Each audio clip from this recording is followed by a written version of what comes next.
Another of Visual Basic 6's features is its support for the multiple document interface, which means we can add more than one project to our project group. We'll do this by clicking File from the menu, choosing Add Project, and the Add Project box appears. As we can see by the choices listed here, anyone developing a program file can greatly benefit from this new ability.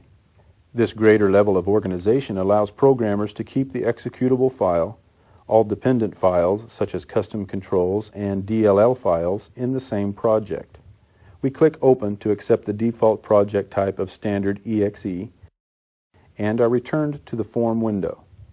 By looking at the project group dialog, we can see that we are still in Group 1, but now Group 1 contains two forms, one named Chapter 1, which we saved a moment ago, and the default name of Form 1 for the project we just added to this group.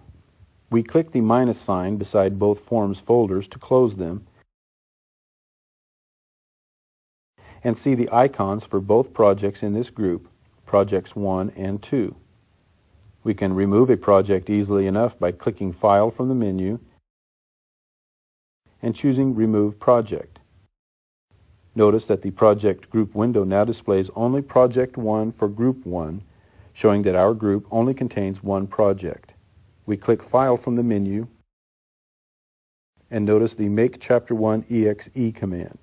This command allows us to create standalone executable files that run outside of Visual Basic.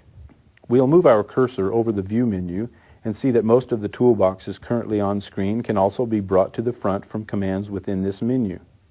One of the most useful choices is the Immediate window, which displays results from debug statements in our program. We'll click this command now, and the Immediate window appears at the bottom of the screen, linked to the Properties window.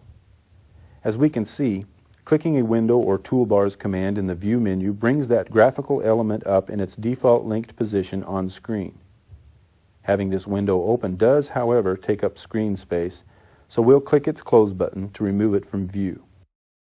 We click Run from the menu and see the Start command. This command runs our program.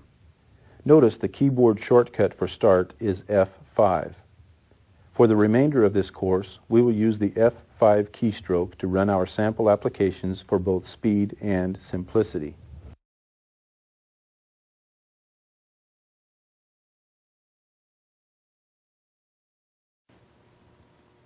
Like any large program, Visual Basic can be customized to fit the user's needs by either trimming down features that will not be used, expanding ones that will save time, or making frequently needed toolboxes visible.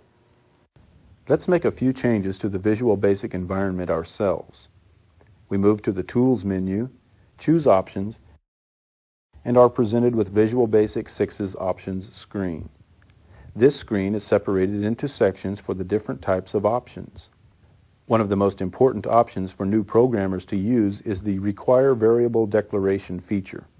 This feature forces users to declare variable names before they can be used within individual modules.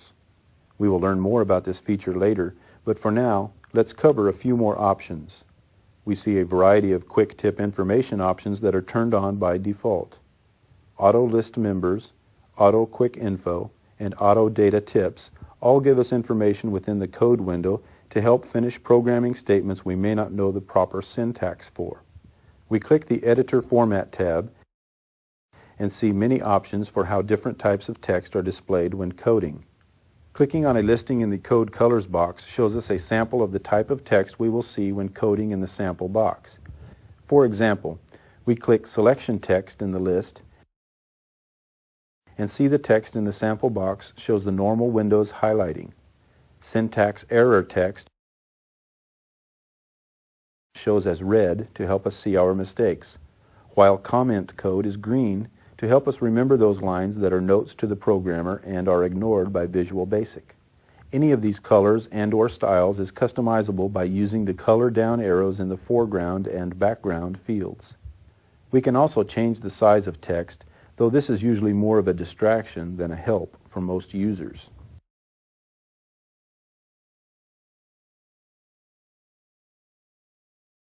We click the General tab and more options appear. The Form Grid Settings allows us to control the dotted grid that sits on our forms. Every time we place a control on the form, its position is controlled by the grid spacing when the Align Controls to Grid checkbox is enabled. We also have the ability to control the complexity of the grid in this box. Clicking the Docking tab shows us which toolboxes are docked or floating by default, while the Environment tab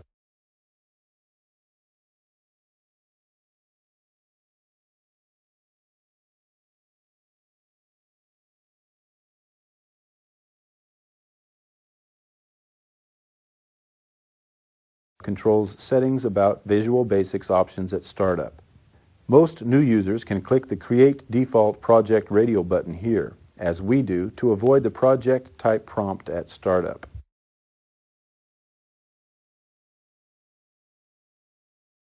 In the Advanced tab,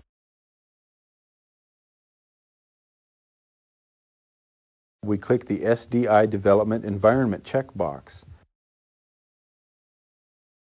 Since we will only be working with single projects within the project group in this course. Then we click OK and answer OK to the prompt reminding us to restart Visual Basic to see the changes take effect. Toolbox positions are saved when you exit Visual Basic, so arrange the toolboxes how you want them to appear, then exit. When you return to Visual Basic, it will have remembered which toolboxes to open and where to place them on the screen. We choose Exit from the File menu and see the Save Changes in these files box appear. Even though we saved these files at the start of the chapter, Visual Basic automatically keeps track of changes made in the form, project, and group and prompts us to save each one. We click No in the Save Group As box and are returned to the Windows desktop. We again click the Start button, move to Programs, move to Microsoft Visual Basic 6, then click the Visual Basic 6.0 icon, and the program loads. Notice we are not prompted for the type of project we wish to create, and that Visual Basic starts a default project called Project 1 for us. You may also note a slightly different appearance to the development environment. It now appears as if all of the windows are floating on an open desktop, and actually they are. This change resulted from our choice to use the SDI development environment on the Advanced tab of the Options dialog. This configuration provides us with a little more room when designing our applications, as well as the ability to view the forms we are designing in their true, fully maximized state.